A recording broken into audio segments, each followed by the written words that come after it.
Good morning from Panhandle Outdoors with Winston Chester. Panhandle Outdoors, your source for fishing, hunting, and information for folks who enjoy the great outdoors. Now sit back, relax. It's Panhandle Outdoors. Good morning and welcome to Panhandle Outdoors. My name is Bill Allen. I'm sitting in for Winston Chester this morning, who's out of town. And we had a great show lined up for you today. A couple of special guests are going to come on.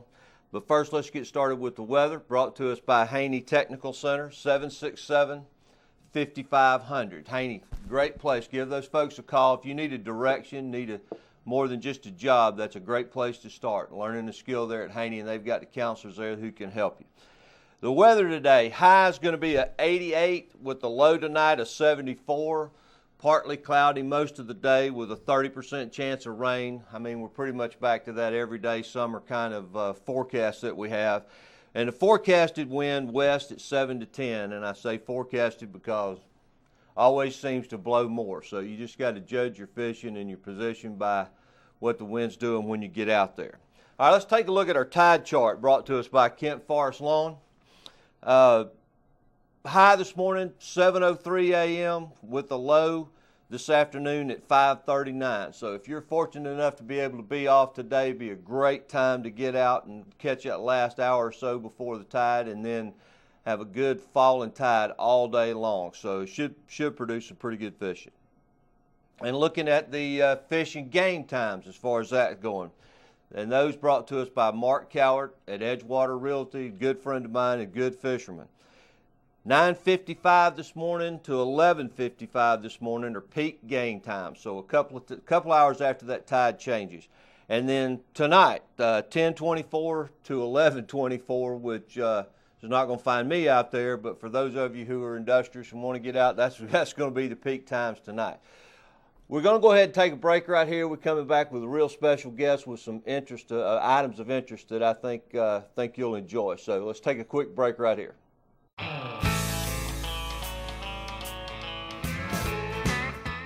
Welcome back. I'm joined by a familiar face, Mayor Greg Brudnicki, and one of my favorite fishing partners and Little League teammate. But today, you got the mayor's hat on, right? Because we're going to talk a little bit about boat ramps and some of the things that you're doing to help. Sure. Take it. We've been, we're doing so many different things with downtown and trying to, redo the marina, redo all these different things in town, and the focus has not been yet on boat ramps. And I knew before I became mayor that was a problem. Oh yeah. And now that we're working on the marina downtown, going over there and being over there on the weekend, and seeing, that's a huge parking lot, and seeing how many boats and trailers there are there, and knowing that we have only one place on the marina, and it's not really the best right to put boats in and out there. We've had some real calamity over there over the years, and so because we're limited in other places in the city, that's going to be a focus. We've got a goals session next week that the city commission sits down, the mayor sits down with the city manager, and we have someone for a day and a half. We go over all the needs, wants, things that we need to do with the city. That can be a long list. This is, yeah, it is, but it's going to be a focal point for me to actually say, okay, now, we've been doing this, I've been involved in the mayorship for a little over 2 years. We need to plan to do this because we've got to take some pressure off of that marina, or off of that one slip downtown. There's a few other places to put your boat in. Some of them aren't real safe. Yeah. Some of them aren't real conducive for good-sized boats to come in and out. And Carl Gray Park. Well, it is, and Carl Gray. There's issues over there with being able to dredge all that. So we've got to focus in on a couple of spots and improve the places for people to put in their boat. It's a very, very important part of people's lives here in Bay County, whether you live in the city or not. And so I'm going to focus on it. Yeah, and you were telling me you've identified, maybe a couple places, right? We've looked around the Hathaway Bridge area on both sides of that, across from Carl Gray Park, going to look and see if it is possible. You know, we've got some deep water over there that the city already owns, that if the parking situation can be such that it will be conducive for putting enough trailers and trucks over there, then that's going to be one of the spots that we're going to look at real hard. Yeah, and when you go back to Carl Gray, I mean, that's such a popular spot right there, and I know you guys have looked into it because of the way it's filled in. There's really only one width that you can put any kind of decent sized boat in, and that's, you know, you're telling me that's hard to dredge out, hard to keep dredged out. It's one of those things that once you start, I mean, it's just never going to stop. But I mean, there is great parking over there, so yeah, the natural that option flow there, right? The natural flow that comes around from the Kings Point area. Sometimes we've had some problems over there with different things, and so the sediment and everything seems to settle there. I think it would really take major surgery to you know, you may have to have bulkheads put up over there and all that to keep that from filling in, and it may be a situation like the old pass where they go in, they blow it out, and then no one went in there and put rocks and stuff to create something to keep it from filling in, and you just, you know, you got to have something that maintenance-wise would not be a constant dredging situation. So. Well, you know, and having options, you know, places to go and put the boat, you know, that are like there, you know, I mean, it's close to Carl Gray, which is very, you know, what you're talking about is close. So, I mean, it's easy that if that's full or, you know, because, I mean, you go over there on some weekends and that whole parking lot, even though it's huge, is nothing but boat trailers and difficult. And it's tough, you know, if you go down into St. Andrews, parking there's not the easiest in the world because you got to go over to the marina there. But you know yourself, boat ownership and the number of people that are out on the water, I mean, is just growing constantly. So absolutely. I mean, it's something that has to be addressed. You know, you just got to have a place to get your boat in the water, a safe place to get your boat in the water. Mm-hmm. And based, you know, Carl Gray, you're really limited of not being able to put a really big boat in there. That's exactly right. So you can imagine if it did get dredged out where you could put bigger boats in there with bigger trailers and bigger trucks, there would be less room for the parking there. So if we did fix that, we would still create a situation over there that we'd have to have alternatives. And, you know, we have a lot of people that come here and visit for the day or for the week. They bring their boat with them, and so... it needs to be improved. There's no doubt. Having a mayor, having officials who are outdoorsmen, who fish and who care about it. I mean, it's great now that this stuff is being talked about. It's on an agenda. It's on a planning board. It's something that's going to happen somewhere. Right. All right. We got another special guest going to join us. We're going to take a quick break right now and see you back in just a second. Welcome back. Thanks for staying with us. You can see we've been joined here by Captain Justin Lee, good friend of both ours. How are you? And, you know, Justin's going to come on. We're going to talk about some big trout and some redfish a little bit later on, but we're going to look at maybe let Justin give us a professional opinion on what's going on boat ramp wise and how you feeling about all this right now. Sure. We are, you know, very blessed to have water throughout our entire county, and access to that water to people like me is very important, and also I think to most everyone in this community in some way uses a boat ramp at some point. And you know, we do have some issues, growing population, a lot more people on the water than there used to be. And so with that, you know, first of all, I would like to say thank you to Mr. Brudnicki for taking this seriously and looking into this. I know this is something that's been pushed aside for a long time, and I know it's not going to be an easy thing to try to make happen. But with that being said, I'd like to look at the different options we have, and I think the option you were talking about, the start from scratch with a new location and build a new boat ramp, is a good one. But I think also improving some existing ones like Carl Gray Park could be part of the solution. I don't think, you know, like you were saying, dredging that is not real feasible, and the big boat access to Carl Gray Park will probably never be a good thing, but it could be part of the solution by, if we can improve that some, keep the smaller boats putting in at Carl Gray Park, and then that takes some of the pressure off of the city marina or the, you know, the new proposed location. And maybe those could be known as the big boat, ramps, and then Carl Gray is the, so that way we're not putting all the traffic on one location, trying to keep it separated. And I think that brings up a good point too. I know Greg and I have talked about this.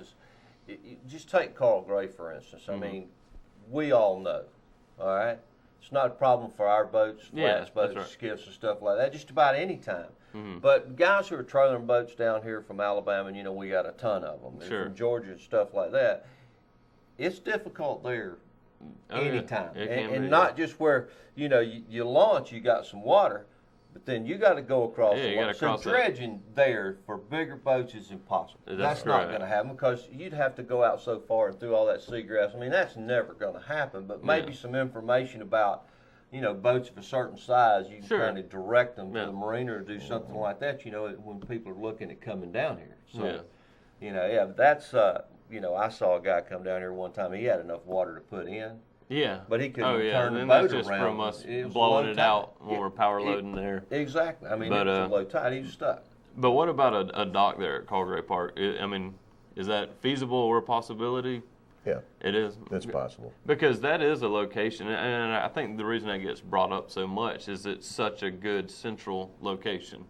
It's quick access to the beach. When you put in, you're looking up North Bay and West Bay. You're close to pulling around to St. Andrews Bay. It is a great central location. I know a lot of guides use it.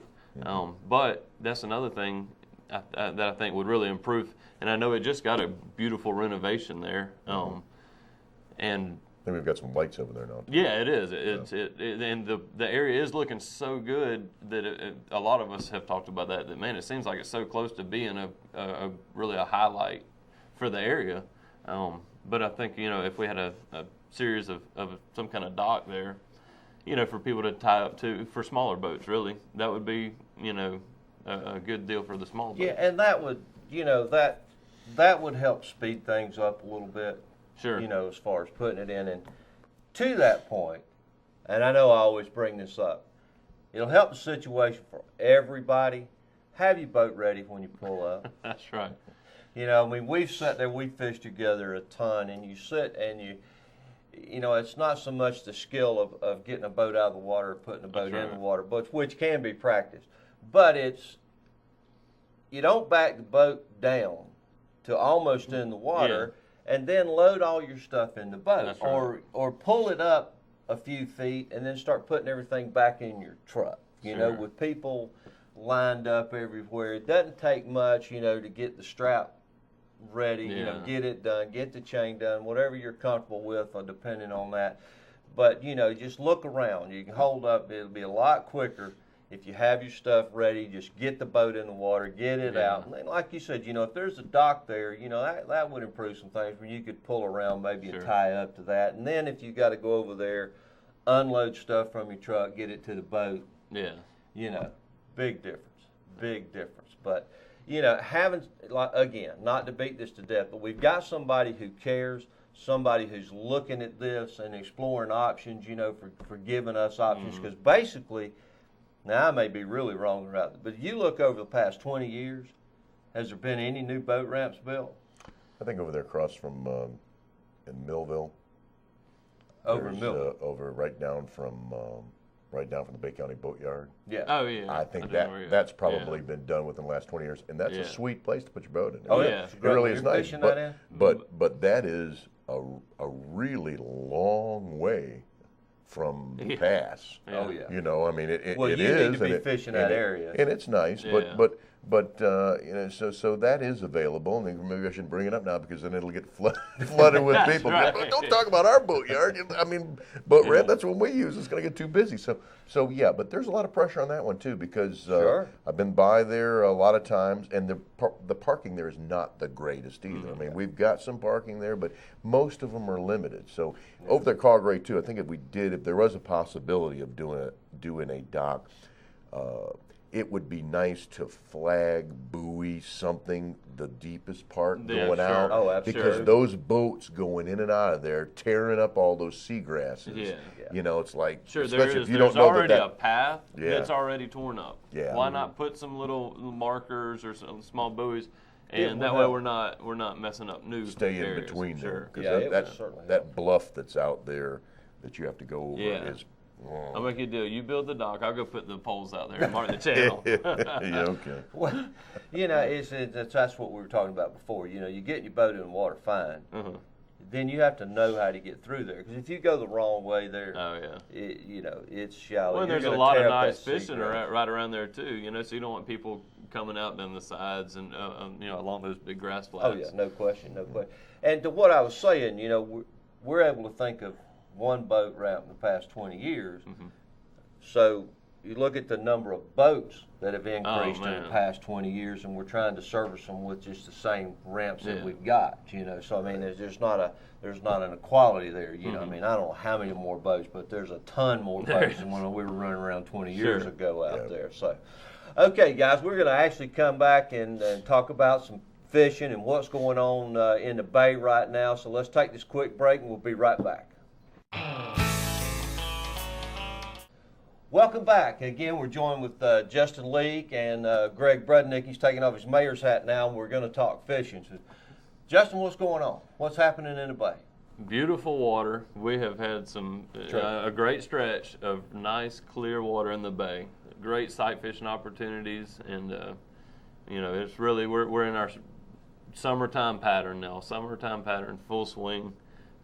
Bait everywhere. There's a lot of options right now, really. Yeah, between the snapper season being open, you can go out there and catch those on most any day. The trout fishing's been pretty good. And matter of fact, I was going to tell you that earlier. Seeing a lot more slot-sized trout. A lot of these grass flats, I will say, and I guess it could have been on where you're at too, but I've been seeing a lot of 15 to 20 inch trout. Yeah, we talk about red fishing a lot, obviously near and dear. Yeah. Greg and I were out the other day and we absolutely found a stretch of beach on a falling tide where we just slayed them. But and we had there's some decent water coming off there. We're fishing two completely different techniques. Tell them about what you were doing. I was just throwing a topwater or fishing when we got into those, yeah. Okay, well, this soft bait Havoc is a pretty neat bait, and you can fish this with a weighted hook. And when I generally like to fish topwater, but when it gets a little rough and you really can't get the right action on the topwater, we'll switch to the soft bait, and pretty much you can reel it very, very slow. I'll usually keep my rod tip up high, very, very slow, and throw it in 10 to 18 inches of water. And the trout, sometimes they'll grab the end of it and pull it off. It's a small one. But generally, a redfish, if he grabs it, you keep reeling, wow. They will blast it. That's that Havoc bait with that cut tail on it. That's right. Yeah. Now we're side by side fishing in obviously the same area, pole down at this point because we'd found some fish. Greg's swimming that real slow, and you had it rigged wigless, right? With the keeper. And I am throwing this thing, and I say this thing because I was traveling the other day down to South Florida, and I went 98 way, and I got over there in the Carabel and towards Perry, and I like to stop at a lot of different bait shops. That's why I go that way. And I found these things. Now, what I usually do is, and I'll take them, I'll put them in. They were on the sale rack, right? Like $2 a pack. I put these in the bag. And normally what I'll do on something new is, I'll save the bag just in case it might be worth a flip. Yeah. Turns out it's worth a flip now, and this has got the slot, in the bottom. And I was rigging this weedless and putting a little bead of that Procure down the middle of it and bouncing this thing, my big rod, just letting it hit and just bouncing it. No idea whether it would catch fish or not, but it caught fish. They jumped on it big time. You bring up trout, and Greg, and especially his dad, World War II veteran. How old's Pop now? He's 87. 87. Loves to fish, fishes every chance that he gets, and loves to catch trout. They were catching so many redfish the other day, he was upset because he couldn't catch any big trout. This is a man good. loves them now. Yeah, Well, let's funny. talk about big trout for a minute. We all grew up here. Grew up a little bit earlier than you did here, but, you know, Grew up with his dad. That's right. well, that's All true. right. I didn't want to bring that up. But 10, 15, 20 years ago, a 3, 4, 5 pound trout, absolute gator. Pretty rare. Pretty rare. How many you catch now over 5 pounds? It's pretty more regular. I can promise you that. Yeah, and we, what, And that's, I 15 mean, the same. fish a year maybe, and we don't Oh, yeah. trout fish that much, At you know. least, yeah. Yeah, and that's just like the redfish too, the same way. You know, I don't care what anybody says. Those small limits are a great thing. Yeah. I mean, I can remember when I was a kid. You know, we didn't catch many redfish. Nope. And No. you look at the numbers we have now, it's pretty impressive. Well, you know, and I'll go back, and I think that a lot of that has to do with that net ban. Oh, sure. You know, a few years ago, that they're not A just few taking years all ago. the fish. Yeah, I think it was 94. 95. Yeah, something like that. 95, Almost yeah. 20 years ago. Yeah, Is that what it it was? is. I mean, Almost it 20 took a years. while. It did. It took a while, Yeah. but we're seeing a big fish. You know, big trout now. I mean, Right. that one you caught the what 24, 26 inches in that range right there. I mean, that's not Yeah. that's not uncommon anymore. Yeah, Well, it we're is. taking them on top water. You know, we're taking them on these kind of jerk baits, and we haven't done it much this year. But a popping cord, extraordinarily Oh, yeah. effective with that. So, you know, Justin's right. There's a lot of options right now. You know, the redfish bite has been really hot. We've just, you know, we've worn them out. Sometimes it takes a little while to find them. Sure. The other day we had to work for what? We spent 2.5 hours without a fish. Well, yeah, and that's probably, waiting for the tide to change, too. Yeah. So And it's all buddy, about when it timing. did, I mean, we got back out. Yeah. And it got hot. So when that tide turned and it started falling, we found a good place. We were in East Bay where that water was moving. They were jumping on everything that we threw out there. So, you know, sometimes you just have to be persistent. Yep. Well, gentlemen, thanks for coming in. Greg, I appreciate your Absolutely. attention to all these issues. And Justin, always good to hear from you and what's going on out there. Guys, we're going to see you later. Do something good for somebody today, and we'll see you tomorrow. Thanks for joining us for Panhandle Outdoors with Winston Chester. Panhandle Outdoors features hunting, fishing, and other activities and information to help you enjoy the great outdoors. Join us next time for Panhandle Outdoors.